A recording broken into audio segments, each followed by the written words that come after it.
Alright, in section 2.7, we're going to be looking at what we call piecewise functions. A piecewise function is a set of equations that all correspond to some part of the domain. And so here you see the domain is broken up there. We see that part of the domain is when x is less than or equal to 1. So if this was on an x-axis, then if this was 1, then part of the domain is on this side. And then the other part of the domain is on that side, or other part of the function is on the other side of the domain. And so it's in pieces. Now it's not going to be lines and circles, but rather just showing you how it is split up. One side is 3x plus 4 is on one side of the domain, and then the other side is 2x subtract 3. So it's defined by two equations, which we say has partial domains. All right, so let's just keep on going there. What we're going to do is just evaluate a piecewise function.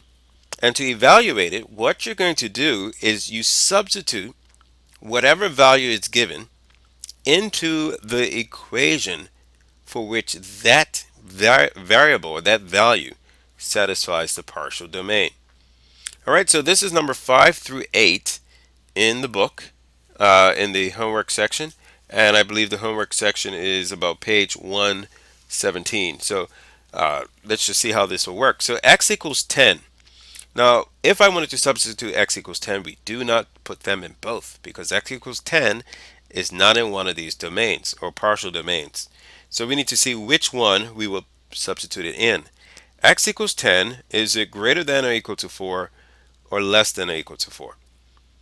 Well, x equals 10 is greater than 4, which means I will substitute it into this part to satisfy the partial domain. And so that's how simple it is. 2, substitute the 10 in there. 2 times 10 plus 7, that's 20 plus 7, which is a very simple answer, 27. All right, we do that with number 6. X equals to negative 1/3. We need to decide which partial domain we will put that in. I did not mean to do that. All right, so you should have that down already. But let's go with this one now, number 6. So number 6, negative 1/3 is less than or equal to 4. So that means I'm going to substitute it into the first equation or expression. So negative third, substitute it in for x, subtract 1. 3 times a third, that 3 and this 3 cancels, right? 3 divided by 3 is 1. And so 1 times negative 1 is just negative 1. Subtract 1, and when we combine those together, we will get negative 2 as our final answer. All right? And then we can go ahead and do the next one, number 7, and change it to blue. So for number 7, x equals to 4. Now this one you got to be careful. Both of those have 4. So your understanding of the integers comes into play here. So x equals 4 will not be that one because it's strictly less than 4. But because this one is less than or equal to 4, I am substituting into this expression. So we have 3 times 4 subtract 1. 3 times 4 is 12. 12 subtract 1 is 11. And that would be the answer for number 7. All right, then we have number 8. Number 8 follows suit. We see, where does x equals negative 2 lie in the partial domain? Is it greater than 4 or is it less than or equal to 4? It is less than or equal to 4, so this one's pretty popular. We substitute 3 into there. 3 times negative 2 subtract 1, that's negative 6, subtract 1, negative 7 as our final answer. And that's how you do that. You just need to determine if the variable that you need to substitute is less than, greater than, which partial domain does it fit into. All right, let's get to the graphing aspect. Similarly, we can graph each partial domain. And so we want to make sure we understand how these graphs work as well. This is now number 9 from the book as well. So you can go to the page 117 just to see these ones. So first we have x less than 1 and x is greater than or equal to 1. Both of them are in slope-intercept form. Remember, y equals to mx plus b, where m is the slope, always next to the x, and b is your y-intercept. Alright, so for this one, I'm just going to draw a middle partition here. And it's better if you draw using a ruler. But remember, I am drawing on the screen, and I'm trying to draw as neat as possible on a screen. All right, so here we have our x and our y with our origin there. Okay, so we want to indicate where the partial domain begins, which would be x equals to 1. We can also draw other variables in, values rather. We have 1, 2, 3, 4, 5, 6. And just making these smaller.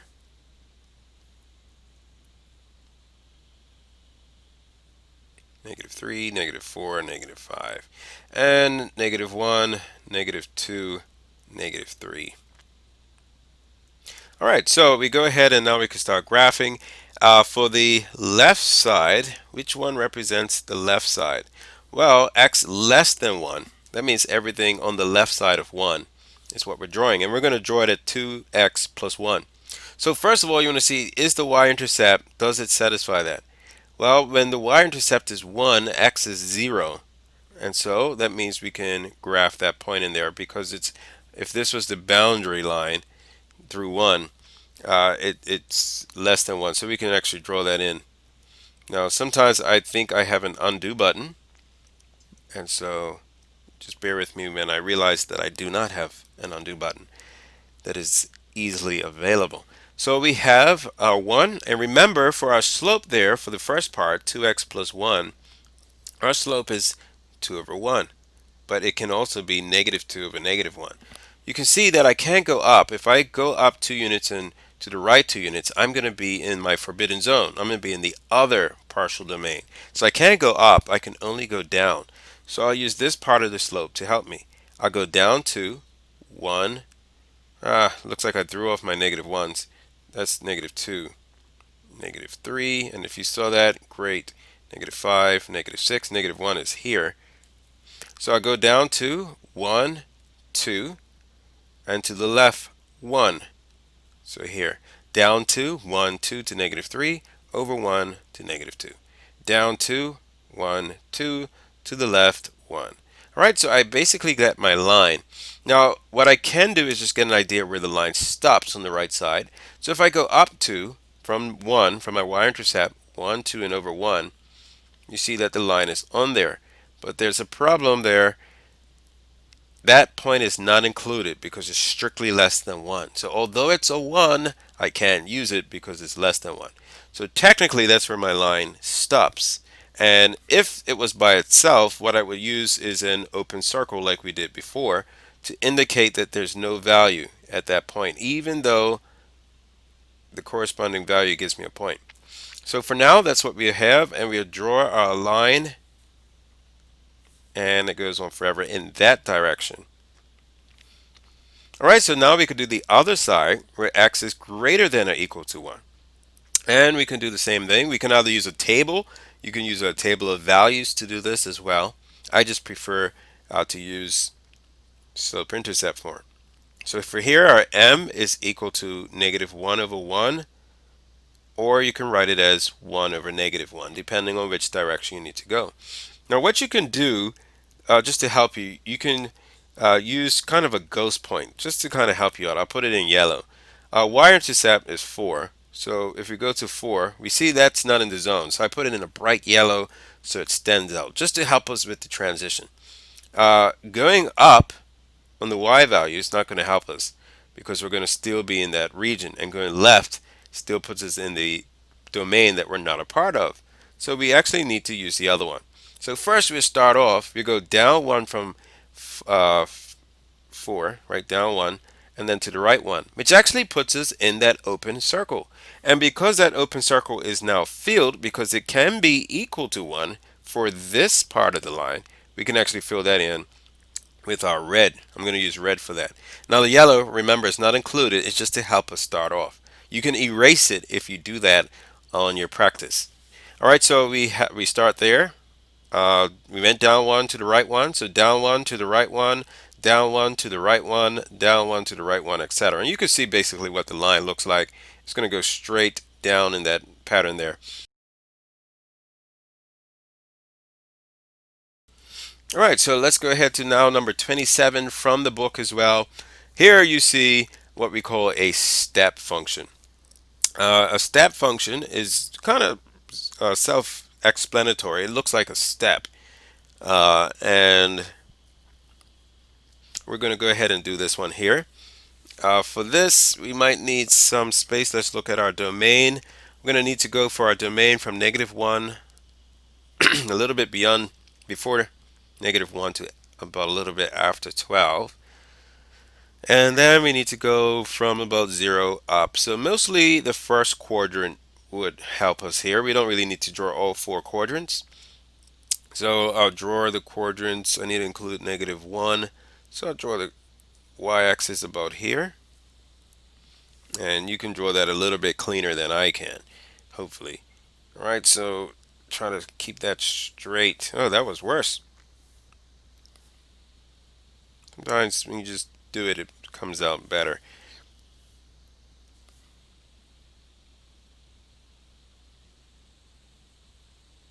All right, and then for the other one, we're just going to stick with that. We want to include the y values don't go that low, so we could just go here. All right, so we can write out our x values. We know we're going to have -1 there. 0 is our origin. 1, 2, 3, 4, 5, 6, 7, 8, 9, 10, 11, 12. All right, we didn't have to go that far, but that works. All right, 12, and I'll just put in a few more just to make it look smoother. 13 and 14. And then if we go up, we see we need to go up to about 10. So 1, 2, 3, 4, 5, 6, 7, 8, 9, 10, 11, 12. All right, and that's our y-axis. Okay, so we can go ahead and graph this. Now how it works is, just like how we had y equals 3 is a straight line, we're going to do the same thing here. And we're going to use either open circles or closed circles, just like we did in the very beginning when we were dealing with inequalities in about chapter 1 or so. All right, so let's go ahead and do this. For that first one, when x is -1, we're going to have y at 3. And because it's less than or equal to, it will be a closed circle there. And I'm going to try to draw a closed circle using what I have here. All right, so a closed circle there. And then that goes on right until you get to 2. So that line is going to go until it matches with 2 on the x value. But there it's an open circle. So we have an open circle there, and we draw a straight line. And that represents the first part of that domain and value. Then it steps up to 5. Remember, at 2. Now at 5, it's included, so we put a closed circle, right? And it's included because it says less than or equal to. And then it stays at 5 until it gets to 4. But at 4 is an open circle because we're not including that value there. But as you can see, there are always a value there. So this is what we would call a continuous function still, because of those solid dots that indicate values there. All right, so then we move on to the next one.